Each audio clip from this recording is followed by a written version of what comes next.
Hello दोस्तों, आप सभी का आपके अपने चैनल जीके विद हेमंत पर हार्दिक अभिनंदन।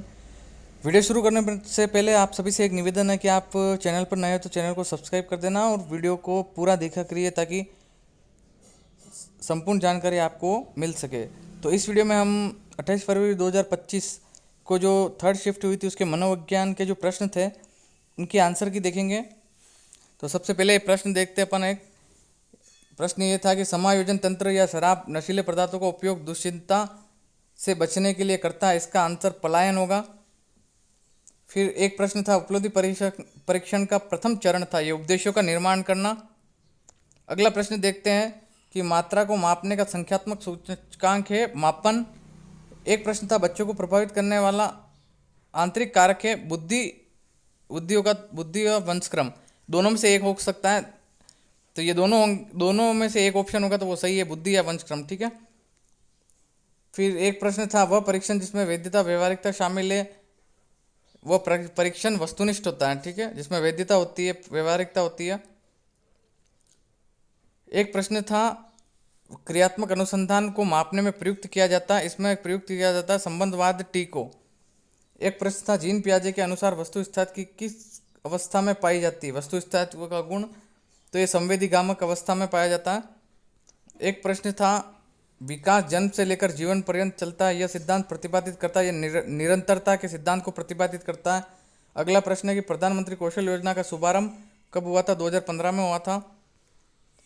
अगला प्रश्न है बालक का प्रथम भाषात्मक विकास होता है रोने से और ध्वनि से, रोने की ध्वनि से। ठीक है, इसका ये अगर ऑप्शन में ये है तो ये राइट आंसर होगा।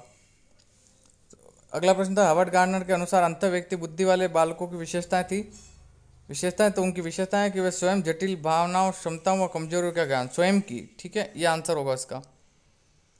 एक प्रश्न था मस्तिष्क पक्षाघात का कारण होता है, यह गर्भाशय में जन्म के समय चोट के कारण होता है। ठीक है। अगला प्रश्न था एनसीएफ 2005 का मुख्य उद्देश्य था, तो इन दोनों में से जो भी ऑप्शन होगा वो सही है, आंसर होगा। जैसे पाठ्यक्रम को बाहरी वातावरण से जोड़ना, परीक्षा प्रणाली को लचीला बनाना या बोझ को कम करना।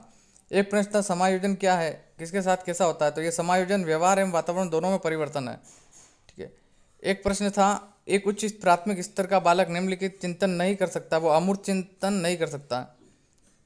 एक प्रश्न था कार्ल रोजर्स एससी का संबंध कार्ल रोजर 5E का संबंध किससे था। अगर ये तीनों ऑप्शन में से कोई एक था तो वो राइट आंसर होगा, मानवतावादी, निमित्तवादी, संरचनावादी। ठीक है। अगला प्रश्न देखते हैं अपन। आरटी 2009 में धारा 29 का मुख्य संबंध था, तो ये स्थानीय और मातृभाषा पर जोर पर था, जहाँ मातृभाषा ऑप्शन में आया होगा वो राइट आंसर होगा। अगला प्रश्न था प्रतिभाशाली बालक की कौन सी निम्न विशेषताएं थी, तो अगर इन दोनों ऑप्शन में से एक था तो वो राइट आंसर है, राष्ट्र के निर्माता होते हैं, ये समाज के अमूल्य संसाधन होते हैं। ठीक है। एक प्रश्न था अधिगम प्रशिक्षण द्वारा व्यवहार में स्थायी परिवर्तन को दर्शाता है, ये अधिगम को दर्शाता है।